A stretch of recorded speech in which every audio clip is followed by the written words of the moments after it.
UFC 303, proof that Conor McGregor can mess up more than just bars, a bus, and his own career.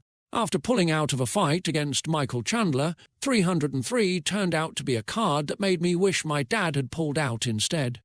Starting off the card was Michael Page against Garry.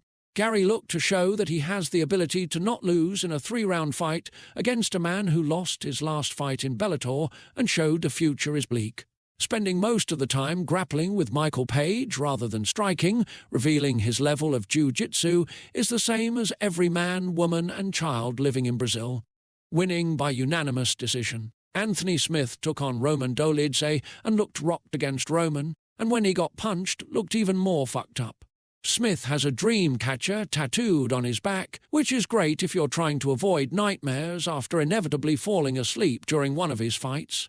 Next, we got one of the more fucked-up co-main events in history. Dan, you've watched me fight 11 times and don't remember took on Lopes, who was supposed to be fighting Brian Ortega. Lopes looked like he was the one who got the call to fight today, taking him from prospect to just another guy from Brazil that I thought was from Mexico.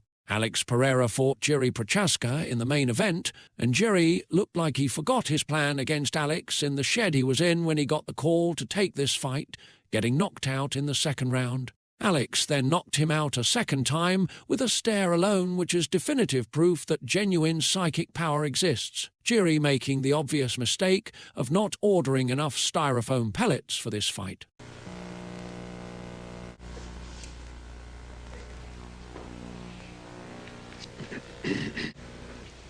Now, James, you had another question? Mm-hmm.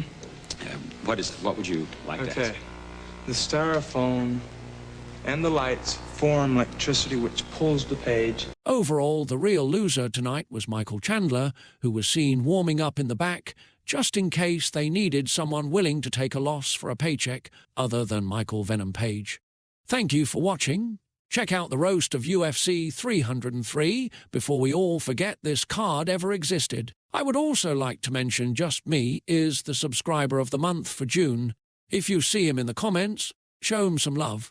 Overall, UFC 303 was a card Dana made a lot of money from, which hopefully will give us better cards. Are you